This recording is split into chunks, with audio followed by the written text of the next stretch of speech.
Hi everyone, and welcome back to my new Model Barmy channel and the mess that is the man cave. So where are we now with this little micro build? So what I've done is I've now clad the outside of my timber framed building with my coffee stirrers. So quite happy how that's turned out. I should probably just sort of give this a kind of stain, I think. Let's just make sure that you're in focus. There we go. So there we are. So matchstick window frames. So yeah, I'm not a carpenter by any stretch of the imagination, but I think that's fairly passable. So I've also made some doors. So let's just grab those.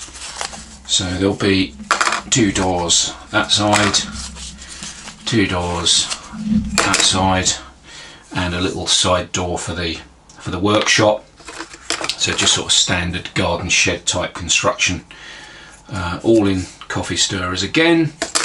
And I've also made the corrugated iron roof, which will sort of sit like that, and that one sits, I think it's that way around, sits like that.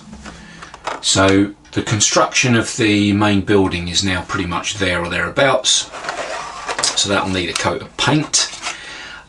So I think next I will turn my attention to what I'm going to do with ballasting the track, or maybe trying to hide the sleepers, because these sleepers do look a bit busy on the 00 track.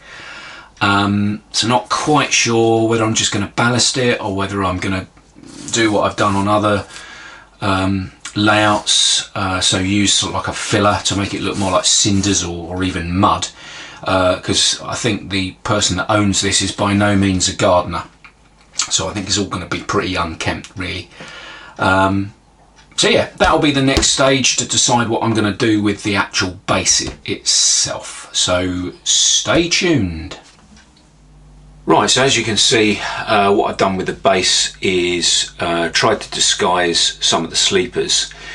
So what I've done here is used some tile grout with a bit of PVA and some fine ballast mixed into it, and I've literally worked that in and around the track. This bit here, this sort of concrete bit, which is where he's going to be working on his motorbikes, this is just literally thinned out tile grout, so sort of diluted a bit to give it a sort of rough concretey kind of look. And then inside what's going to be my engine shed stroke workshop, that is plasticard. I've run a little bit as well inside the track there, and on the outsides as well, to create a floor, if you like, for the engine shed. In terms of painting it, I've left this the natural colour because the tile grout was grey, and I was quite pleased how that came out, sort of kind of mottled, so I decided not to paint that. I've given this, well, firstly I pre-shaded the track, so where you can see this is darker, I pre-shaded that with my airbrush, with a dark sort of grimy browny grey colour, and then I gave the whole thing round the edges a coat of a sort of desert sand with a bit of khaki mixed in with it. The whole idea is, of course, that as I've said before, this guy's no gardener, so it's going to be mostly mud with a few tufts of grass here and there, because he's concentrating mainly on his motorbike restoration. I've also given the frame of the board a coat of varnish. So that's where we're at with the base. This shading here is just denotes the boundary, I suppose, of the or the footprint of the shed come workshop. So I wanted to sort of pre-shade that to show that that's where it would be, and it gives a nice finish when you actually put the building on there. So we'll do that next, so you can have a look. Right, so this is the this is the building now painted. So I pre-shaded round the areas that I wanted to look darker with a sort of grey brown, and then just misted over with the airbrush a slightly lighter colour. I just wanted it to look like wood that had been not really looked after for a while. Obviously painted the inside as well where you'd see it. I've glazed the windows with just some clear sort of acetate plastic, and I've fitted the door to the workshop. I don't know whether you can see that there, but I made a little handle, and so that's looking pretty good, I think. So that basically will sit. Let's pop that in position there. So that sits like that. So let me just move the camera to a slightly different angle. Right, there we go. Hopefully that's better. So you can see now hopefully how all this pre-shading round the building works. So it looks like sort of dirt and muck that's accumulated against the edges of the building. So I'm not going to do any more, I think, to the outside of this, but I have done the roofs. So let me just grab them. So I wanted the roofs to be corrugated. So I had some corrugated plasticard, which, there we go, let's pop that on there and on there.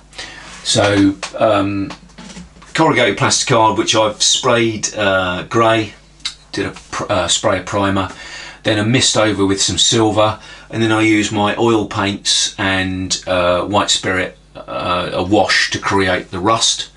And then I've given that a coat of matte acrylic varnish just to take the shine away from the silver. So I'm happy how this is progressing. I've also, let's grab those, also painted the doors. So I've created, hopefully you can see that, I've created, let's get that up the right way, there we go. In fact, no, it's upside down. There we go. So I've created a kind of a wooden thing to, yeah, that's right. Is that right? Yeah, that's it. Yeah. So I've created this kind of wooden thing that would hold the doors shut. So once again, pre-shaded those, highlighted them with a lighter colour of oil paint, just to bring out the detail of the doors. So they'll get glued on, I think, last, because otherwise I'm going to catch them and break them off. So that's where we are at the moment. I think that will be it for this episode. Join me next time, by which time hopefully I've got a bit of, well, I say greenery, I think it's going to be more dead grass than anything around here, and then I'll start putting together some of the bits and pieces that will populate this foreground here. So thanks for joining me. Once again, if you like what you see, please like and subscribe, and I'll look forward to seeing you on the next episode. Cheers for now, bye.